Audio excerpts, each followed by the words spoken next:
Hey friends, I'm Michael Kingswood. It's story time.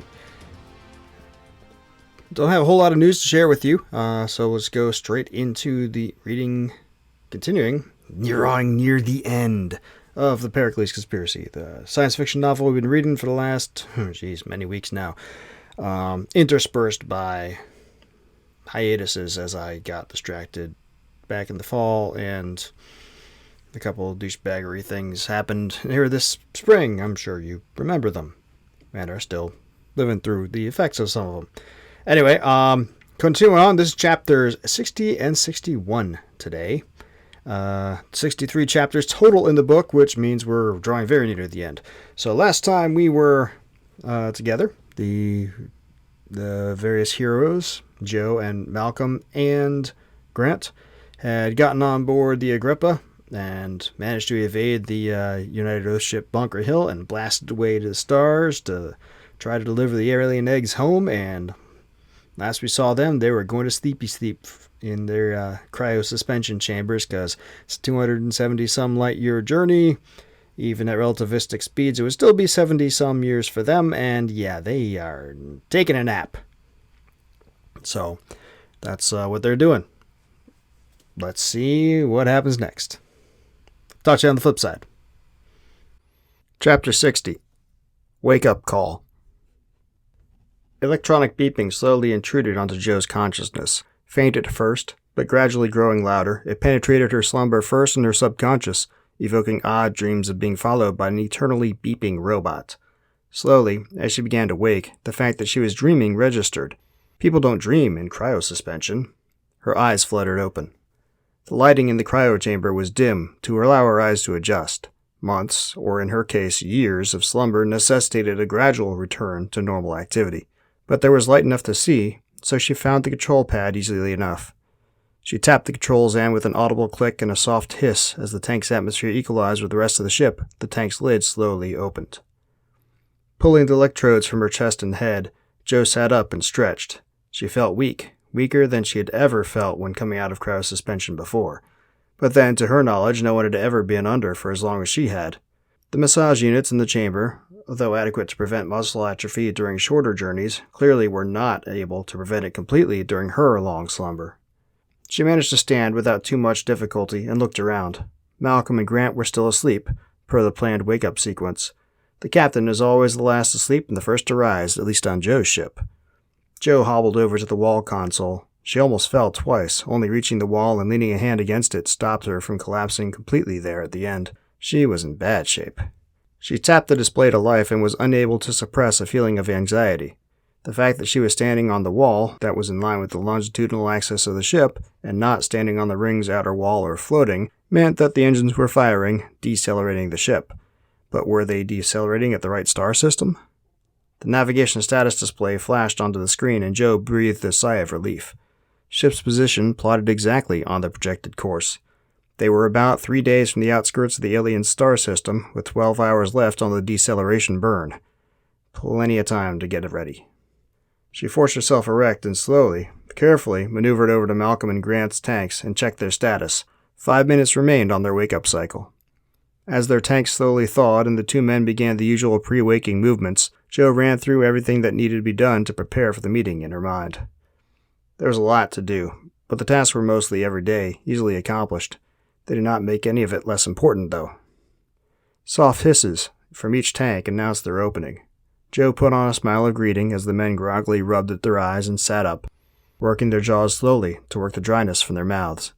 Malcolm was the quicker to throw his feet out of his tank and stand up, but then he had done this countless times before. "Morning, Joe," he said, flashing a grin at her. Then he pushed himself up onto his feet and his knees promptly buckled beneath him. Joe rushed over and put an arm around his shoulder to help him onto his feet. "Easy there, take it slow," she said, as though she was not in about the same shape he was. Slowly, she got Malcolm up onto his feet. He leaned back against the side of his tank and smirked in embarrassment. Joe turned to check on Grant, and found him sitting upright, his feet dangling over the edge of his tank. He was leaning forward slightly, his palms resting on the side of his bed next to his knees. He looked a little green. "It's normal to feel a little bit queasy," Joe said, trying to sound soothing, "especially for your first time." He nodded and flashed a slight grin at her. "I'll be okay," he said. Then he doubled over and threw up onto the floor. The first thing Joe did after she, Grant, and Malcolm dressed was go up to the bridge and initiate a full forward sensor scan.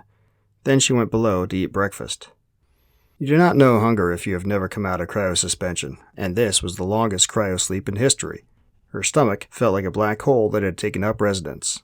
She hurried to the mess, still a bit wobbly on her feet, and found Malcolm and Grant hard at work snarfing down as much food as they could. None of it fresh, of course, but even powdered and freeze-dried tastes like a king's feast after a long cryosleep.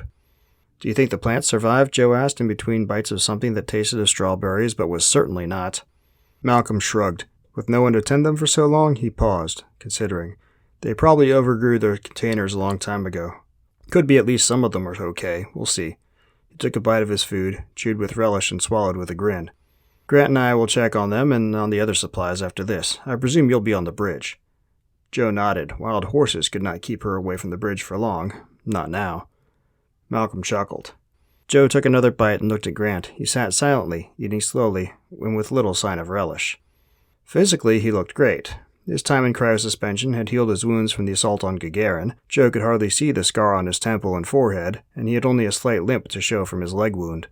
Aside from a smattering of gray atop his ears that had not been there before, the joy of aging while sleeping away the flight, he looked the same man Joe had met all those trillions of kilometers and decades before. But he was subdued now, more than the serious, businesslike manner he had about him before.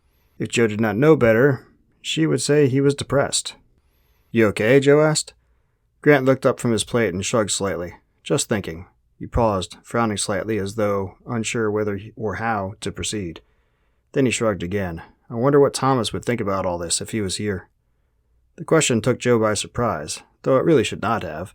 They may have slept away the years, but the passage of those years did not heal the mind the way that their passage in the waking state would. Joe knew that for a fact. Just thinking back to the events that led up to Thomas's death brought to mind Bunker Hill and her crew members who had died at Joe's hand. It was like a knife in the gut still because she had not really had the time to heal yet, and neither had Grant. Joe forced the surge of guilt and regret down ruthlessly and glanced at Malcolm. He sat quietly, chewing on his food with a pensive expression. He did not look like he had anything to add. I don't know, Grant. Joe paused to find the right words. I think he would be proud. Yeah, probably. Grant swallowed and looked at the food on his plate for a moment, then sighed and stood, pushing the plate away. He looked at Malcolm and quirked an eyebrow at him. You ready to do this? Malcolm looked surprised. He glanced at Joe quickly, then she gave a little nod. Better to keep Grant busy if he really was depressed. Malcolm swallowed down a gulp of water and stood. Let's go. The two men took their plates to the sanitizer, then strode out of the mess. As they passed, Malcolm gave Joe a little smile and a wave. Joe watched them go, concerned for Grant weighing on her mind almost as much as her guilt. Almost. Joe made her way back to the bridge and settled into the command seat. She frowned at the active sensors display, suppressing a surge of annoyance at the lack of results. But then, they were a number of light hours away still. The returns from her radar sweep would not make it back to the ship for some time. That did not preclude a passive search, though. Joe keyed in a standard spectral analysis sweep for the two aft observation cameras. She would have preferred to use the forward cameras, which would not have the ship's weight to contend with, but the stern faced the star system, so the forward cameras would not be of much use, and settled back to wait on the results. A few minutes later, the intercom beeped and Malcolm's voice came through. Hydroponics is a total loss, he said. Well, that put a damper on things. There's nothing retrievable at all? Not enough to make it worthwhile. We'll have to pull the emergency stock from cryo and replant everything. Joe frowned.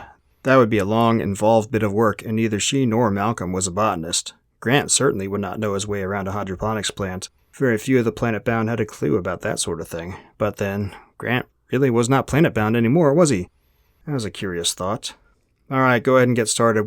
She glanced at the ship's status display. 9 hours left on the burn. See what you can get done in that time. Aye, aye, Malcolm replied. The intercom went dead. Joe spared a minute to consider their situation. The hydroponics garden supplied most of the food for the crew. Most of the plants were high protein content and used to make sim meat. It was a bit more tasty than the planet-bound Joe described it to assumed, and the other staples that saw them through. But the ships carried freeze-dried stores and protein paste tubes for emergencies. The stock could last for a good long time.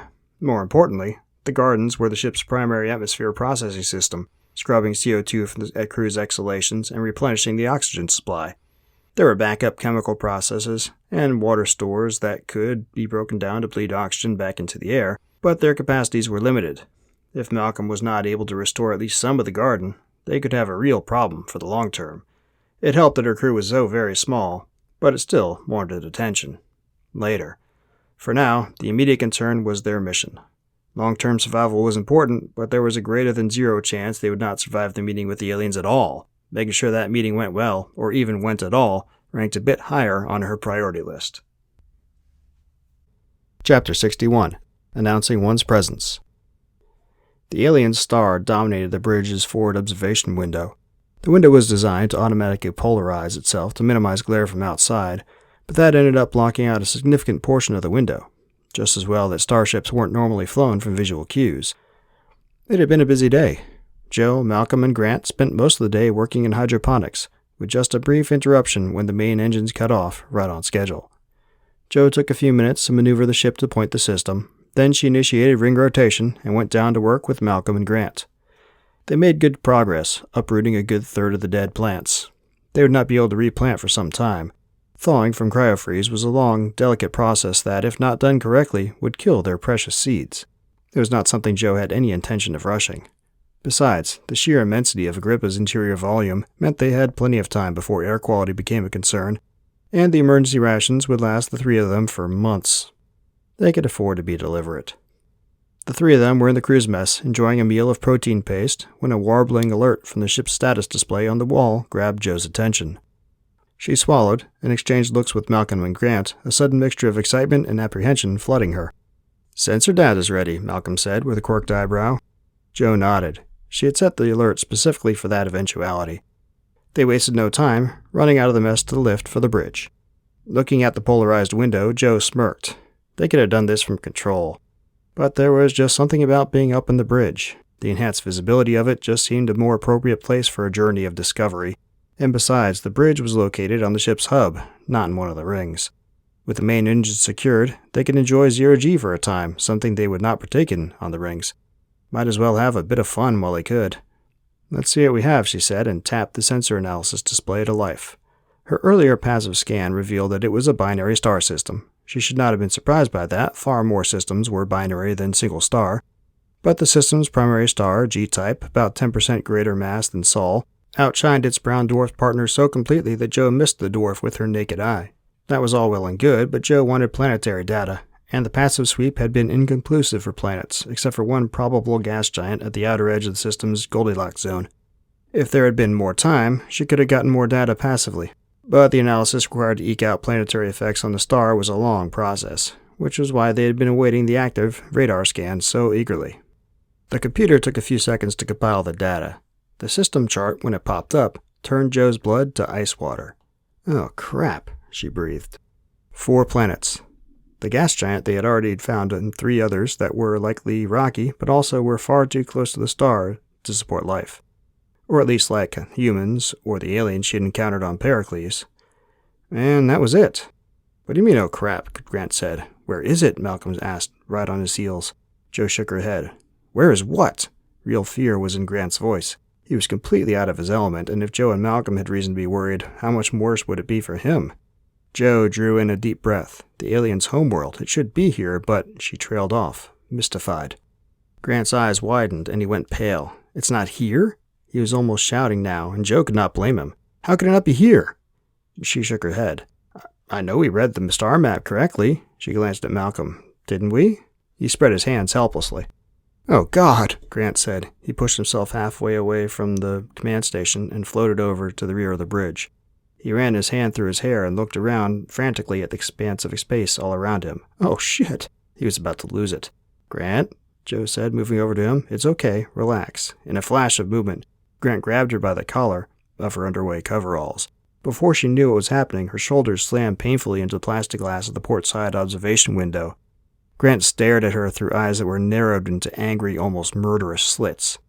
"We risked everything for this. My brother died for this. Now these fucking alien critters aren't here?" The last came out in a roar of fury and of pain so deep that Joe felt for a moment that she might have to drown in it of her own accord. She opened her mouth to reply, but what was there to say? Apparently, she had been wrong. Oh, so wrong in her analysis of everything. Maybe the aliens had not meant for them to bring the eggs here. Maybe... No, that made no sense. She had looked the alien leader in the eye as he whatever, made his request, as he gave them payment. The message could not have been anything else. Could not. She must have misread the star map. There was no other explanation that made sense. Joe began to apologize, but Malcolm interrupted. You two might want to take a look at this. He sounded calm and cool, as though nothing untoward was going on in the slightest.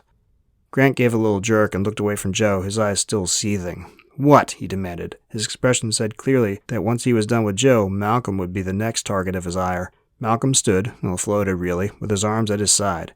His face a mask of calm. He gestured toward the sensor display. Slowly, agonizingly slowly, Grant let up the pressure on Joe's shoulders. He pushed himself away and bobbed over to Malcolm's side. Joe took a moment to compose herself. Her limbs were shaking, and she felt a fright she had not experienced in some time. Even her brief brawl with Agent Moore had not called up that much flight or fight response. But then again, she had gone into it reasonably sure she had a chance against Moore with Grant. Joe did not deceive herself. She had some residual skills from her studies as a youth, but Grant was a trained expert. If he really wanted to do her ill, she would not be able to stop him.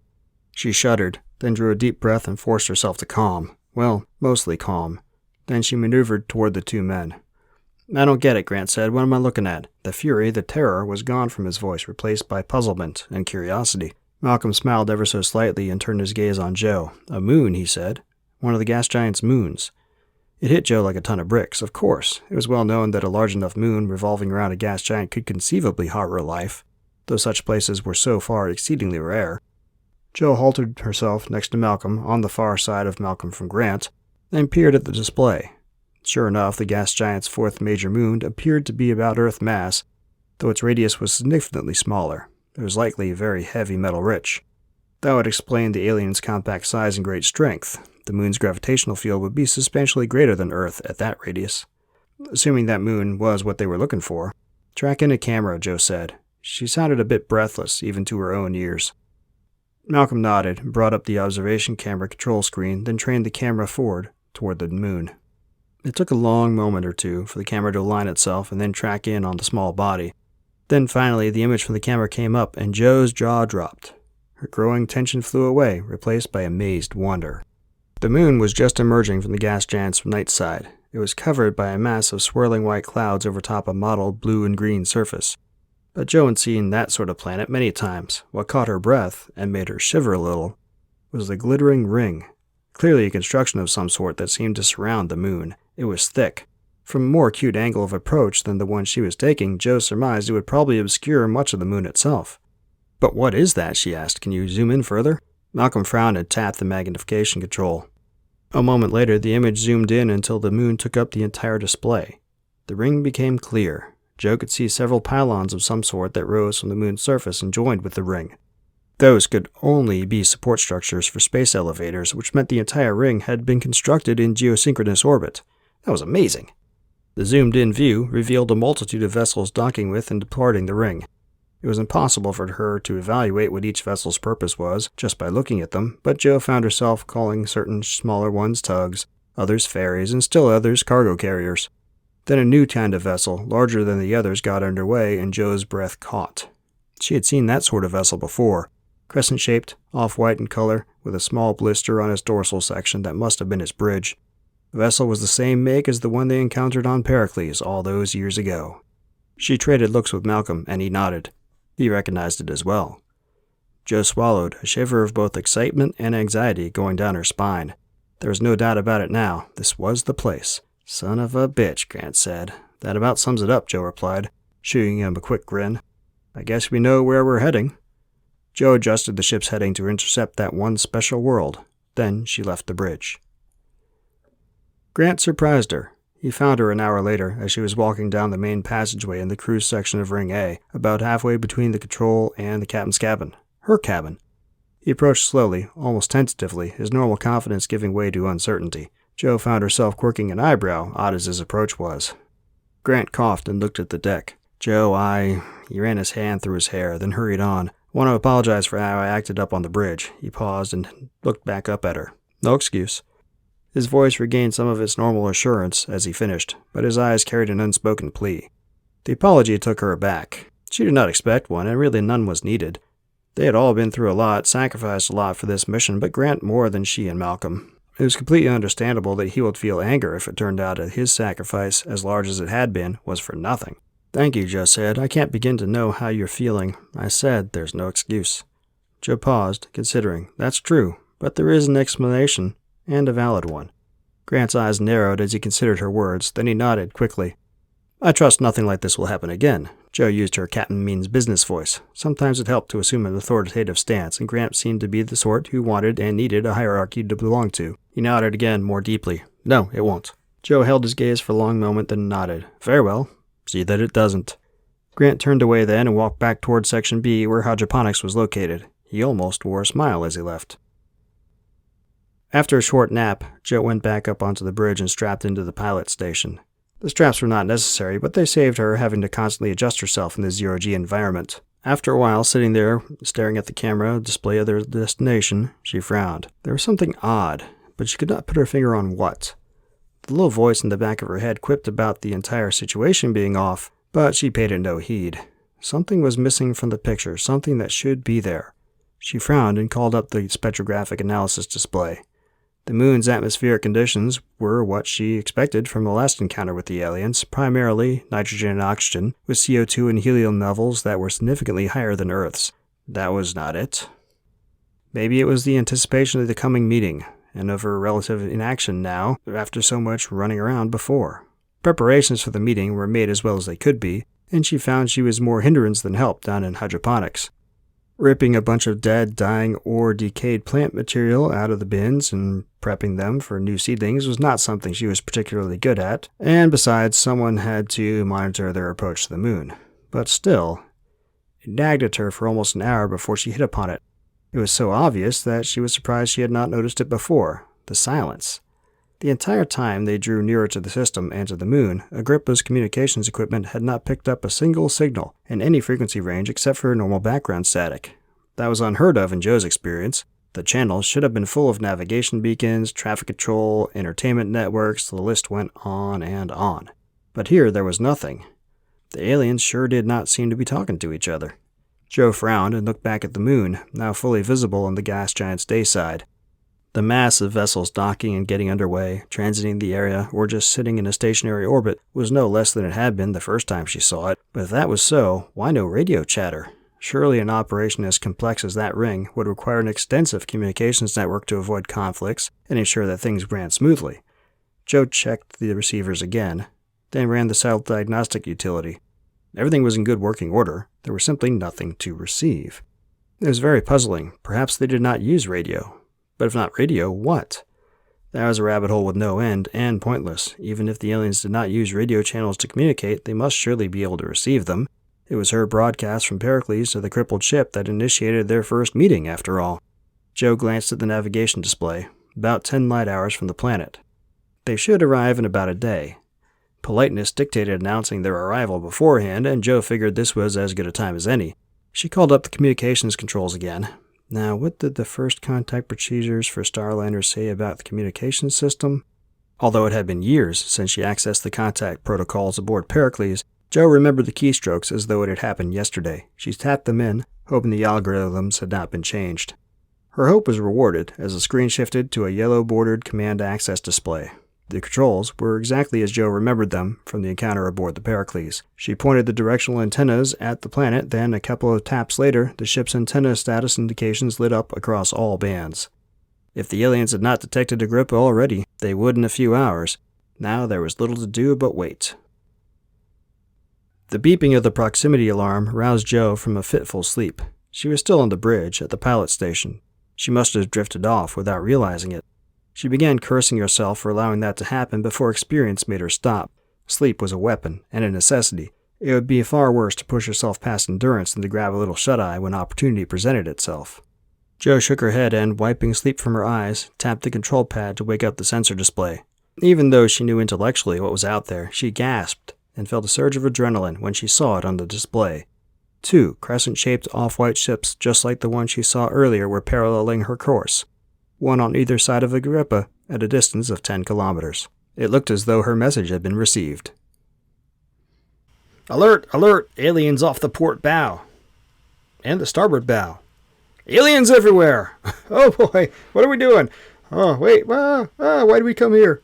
Oh my gosh, this is kind of nuts. But hey, here we are. The alien ships are flanking Agrippa on both sides and about to have our big meeting. Only 2 chapters to go, so clearly a lot's going to happen, or maybe they'll just get blasted out of existence. I guess we'll find out. But the stage is set. The meeting is imminent, and that's cool.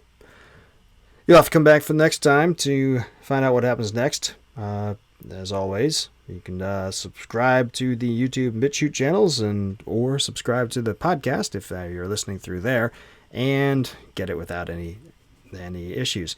If you prefer to buy the book, I won't stop you, because that gets me some money, and it costs a fair amount of time to write the thing and a fair amount of time to do these recordings and do the 106 episodes of the podcast now. Doing it for fun, but also as a means of doing some business. So, yeah, come by michaelkingswood.com. You can click on the links there to get the site, the book from whatever awesome site you like, or even better, go straight to my web store at ssnstorytelling.com and get it from there. If you don't want to do that, that's cool, but definitely tell all your friends and neighbors about the book and about this podcast channel, about what we're doing here, especially since you obviously love it, since you keep coming back. And consider coming over to my site, like I said, michaelkingswood.com, and becoming a member. What that does is, hey, you throw a couple bucks my way on a monthly basis, and you get short stories, or you get access to everything I put out, or, a bunch of different little things, depending on how much you give, and just a little bit of payment for time, and you're showing some support for what we're doing if you like what I'm doing here. Anyway, yeah, so that's all that I got. Hopefully you enjoyed these chapters. 2 more to go, and we'll be out to you with them quite promptly here. And then we'll move on to short stories, as I said before.